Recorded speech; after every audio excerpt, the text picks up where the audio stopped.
Hello, welcome everyone. This is Jatin from Checkmate Chess Club, and today we are going to analyze a game between Udit and Dhruv. Dhruv is playing as black, and Udit is white. And remember, this game was Armageddon, and black started with 7 minutes, while white has 10 minutes, and black had draws. So we'll start with analyzing the position.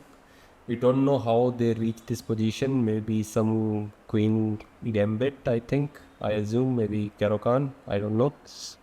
But let's analyze. Here it's a white to play. Position is equal, fairly equal, I think.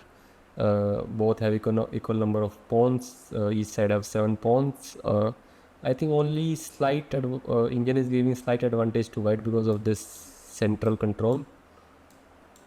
And this pawn is actually well defended by queens, and white can decide to castle either side depending upon the position. Black pieces are little passive. They are solid, very solid, but little passive. These knights are just staring at each other, and this queen is blocked by knight. These rooks are not doing much. This bishop is right now blocked. So that's a slight advantage to white here. Best move is bishop to c3 just to develop the bishop. But white in this position, white goes for bishop to g5. Bishop to g5 is also a good move. Just x-raying this queen. Black goes for queen to c7. Queen c7 getting out of the x-ray. And Indian want to come back to e3, but Udit chose g3. Idea behind g3 is to attack the queen, put the bishop back and attack this queen. So black goes for h6 and bishop f4. Same idea, explained a move later, move before. Now black goes for e5, the best move, just to develop a pawn and control some central squares and kick away this bishop. Bishop to e3, rook a d8. Actually this pawn is not hanging because here this traps the bishop. g4. g4 is very aggressive. White is saying I don't want to castle here, and let's see if we can castle this side. So g4, h5, rook to g1, rook f e8. So fairly good equal moves. Now here comes the first mistake of the game, bishop to g5. So bishop to g5 is a tactical mistake because it gives up the control of c5 square. Now this knight can jump to c5, and then it will be very hard to defend this pawn on e4. So that's what happened in game. H takes g4, h takes g4, and knight to c5. Actually Indian wanted to go to knight to g5. If you do the same thing now there is no knight to c5 because I'll just take the knight. So that's why best was to go to knight to g5 instead of bishop to g5. But anyways, h to g5, h takes g4, h takes g4, h takes g4, and knight to c5. Knight to d2, just defending the pawn. Rook takes d2. Okay, this is also a mistake actually. Let's give it a mistake. Rook to d2 only works if white plays queen takes rook. Best move in the position is also bishop takes d2. That's the best move. And this idea behind taking this pawn will fall of course, but it's just a pawn and you are exchange up. So actually white took with the queen, and now this comes with a tempo on the queen and the bishop. So queen e3, knight takes g5. You want to take this knight because he don't want to allow this queen to b6, but I don't think anybody going to find that.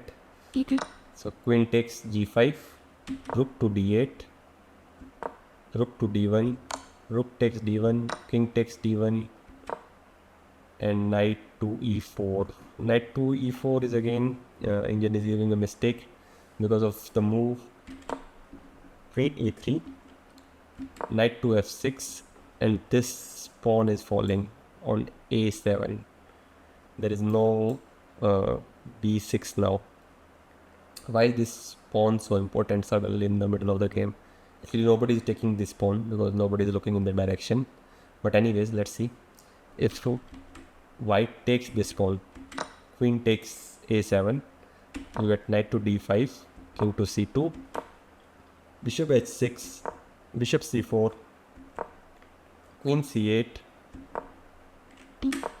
and a4. Why a4? You want to go a5, a6. You want to trade this pawn, and then this pawn becomes a weakness. So Indian thought 6-7 moves ahead here. Actually, this pawn becomes problem if white have taken this pawn will be weak. I go f4, I put my rook on f1, and all my forces will be directed toward the pawn. But anyways, that did not happen. So after knight to e4, queen to e3, knight to f6 was played, and g5. G5 is still okay. Knight to d5. Indians still want to go to take that pawn, but queen to f3, queen to a5, very nice move. Want to take the hair, want to put pressure here. Bishop c4, defending. Queen b6, attacking the b pawn. Bishop takes d5 is a mistake. Bishop takes d5 is a very very serious mistake in this position, because now we get pawn takes d5, c takes d5, and these two pawns are very beautiful in the center. It's a positional mistake. Bishop takes d5, king to c2, defending the b pawn, e4, attacking the queen, queen to e2, and now d4. d4 comes with the threat of d3, winning the queen on the spot. But queen takes e4, d takes c3, and queen e8 check. Queen e8 check just to distract this bishop back, so that this relieves some pressure on the pawn. Bishop to f8, rook to b1. Rook to b1, you want to defend this pawn. Actually, white could have just taken this pawn with the king, and then this will not come with check actually. But with rook to b1, now queen takes f2 comes with check, king takes c3, queen to f3. Black is already in huge time trouble here, and king to c2. King to c2 is again, it's very hard to explain kind of mistake. King to c2 is a mistake because now black have this f4, queen to f5 check, and you are stuck in this back rank area. Instead, Indian want to go to king to d4, and now if you give me this check, queen to f4 check, I can block with my queen. So that's why this king to c2 idea was little dubious. Okay, queen f5 check, king to c1, queen f1 check, king c2, queen f5 check. So black is basically saying, okay, I can go for a draw, and if black draws, it's then black wins, because this is Armageddon. So very nice tactic there by Dhruv. But Udit, not blundering, but consciously decided to give up his rook so that he can avoid this repetition. So here goes king to b3, queen takes b1, queen to e2, b5. B5 is again this time trouble move. White can just take that pawn. But black is still winning, of course, because black is a piece up. Uh, so, but next move, actually not taking this pawn was a mistake by white, because uh, black is in huge time trouble here, and if black cannot find mate in next 3-4 moves, he's gonna flag. So queen to d2, this is actually a big blunder. I'll say I'll give it a blunder side, because just not taking that pawn is basically giving away the game. So queen to e4, very nice move. Now there are two mate threats on the board. First is queen to c4.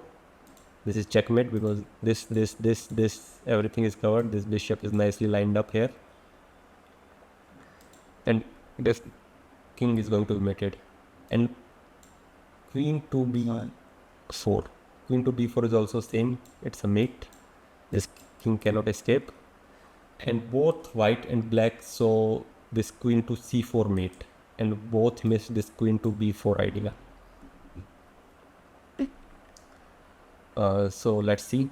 Oh, actually, you want to go to very funny queen to d5 just to delay this move.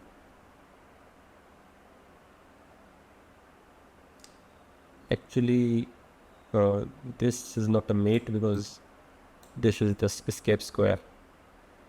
So queen to c4 is mate, and queen to b4 is not mate. Sorry about that. So queen to c4 is mate, and queen to b4 is not mate, because king can escape. But white plays queen c2. Actually, now queen b4 becomes mate, and queen c4 is no longer a mate, because queen is defending that. But black misses this and plays queen to a4. Now king escapes now. King to c3, queen to c4, king to d2, and queen to f4, and black flags the here, and white wins this. So this was extremely tense game by Dhruv and Udit. Dhruv is unfortunately lost, missed the mate in one, and lost on time. And Udit took this one. So congratulations to Udit. Thank you. See you next time.